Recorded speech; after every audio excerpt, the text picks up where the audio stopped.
सियासत का सूना होता गलियारा, राज्यसभा में इकलौते भूमिहार सांसद की कहानी। ये कहानी सिर्फ एक सीट की नहीं है, ये कहानी है उस सियासी ताकत की जो कभी सत्ता के गलियारों में गूंजती थी और आज जैसे खामोश हो गई है। आज जब आप संसद के ऊपरी सदन यानी राज्यसभा की तरफ देखते हैं तो एक सवाल बार बार उठता है। क्या सच में वो दौर खत्म हो गया जब भूमिहार समाज की मौजूदगी यहां महसूस होती थी? और इसी सवाल के बीच उभरता है एक नाम, अखिलेश प्रसाद सिंह। कहा जा रहा है कि आज के समय में राज्यसभा में इकलौते भूमिहार सांसद के तौर पर वही बचे हैं। लेकिन क्या ये सिर्फ एक संयोग है या इसके पीछे छुपी है सियासत की बड़ी कहानी? आज हम इसी परत को खोलेंगे एक एक करके और समझेंगे कि कैसे एक मजबूत सियासी उपस्थिति धीरे धीरे इतिहास बनती चली गई। जरा पीछे चलते हैं। वो समय याद कीजिए जब राज्यसभा में भूमिहार और त्यागी समुदाय के सांसदों की संख्या दहाई में हुआ करती थी। दिल्ली के सेंट्रल हॉल में जब बहस होती थी तो एक नहीं, दो नहीं, बल्कि कई आवाजें एक साथ उठती थी। नीति, नियत और नेतृत्व तीनों में इनकी गहरी पकड़ थी।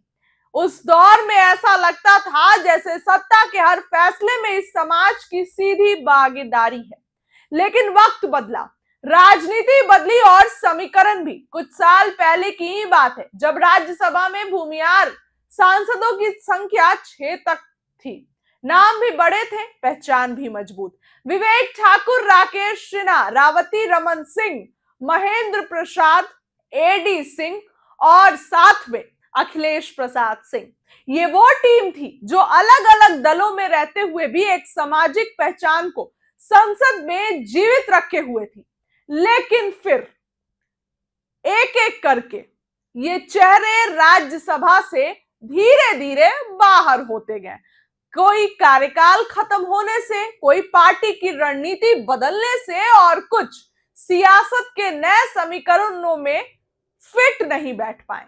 अब ऐसे में सवाल उठता है, आखिर ऐसा हुआ क्यों? क्या यह सिर्फ चुनावी गणित का खेल है या फिर इसके पीछे है बदलती सामाजिक राजनीति की बड़ी चाल?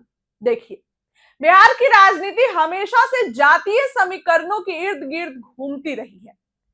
हर पार्टी, हर गठबंधन अपने अपने वोट बैंक को साधने में लगी रहती है। ऐसे में जो समाज संख्या में कम है या जिसका वोट बैंक निर्णायक नहीं माना जाता है, वो धीरे धीरे राजनीतिक प्राथमिकता से बाहर होता चला जाता है। यही कहानी कहीं ना कहीं भूमिहार प्रतिनिधित्व के साथ भी जुड़ती नजर आती है।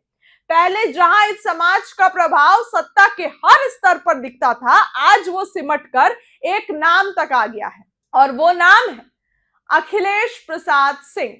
अब जरा आप ये सोचिए, जब संसद के इतने बड़े मंच पर एक पूरा समाज सिर्फ एक आवाज में सिमट जाए तो उस आवाज पर कितना दबाव होता होगा।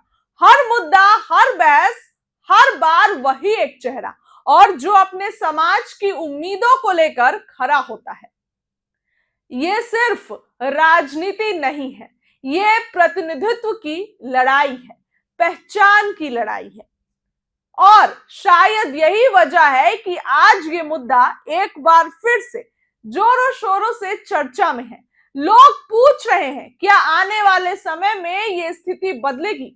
क्या फिर से वो दौर आएगा जब राज्यसभा में भूमिहार सांसदों की संख्या बढ़ेगी, या फिर ये गिरावट एक स्थायी सच्चाई बन जाएगी? सियासत में कुछ भी स्थायी नहीं होता है, ना ताकत और ना ही गिरावट। आज जो कम है कल वही ज्यादा हो सकता है, लेकिन इसके लिए जरूरी है रणनीति, संगठन और सही समय पर सही फैसला। राजनीतिक दलों को भी यह समझना होगा कि हर समाज की भागीदारी जरूरी है। सिर्फ संख्या नहीं बल्कि अनुभव और नेतृत्व भी मायने रखता है। तो ये कहानी यही खत्म हो जाएगी या फिर ये किसी बड़े बदलाव की शुरुआत है? क्या अखिलेश प्रसाद सिंह के बाद कोई और चेहरा उभरेगा या फिर राज्यसभा में ये इकलौती आवाज ही आने वाले वक्त की पहचान बन जाएगी? ये सवाल अभी बाकी है और सियासत हमेशा की तरह अगली चाल चलने के इंतजार में है, क्योंकि राजनीति में कहानी कभी खत्म नहीं होती, बस किरदार बदलते रहते हैं। इस खबर के लिए इतना ही। बहुत बहुत धन्यवाद।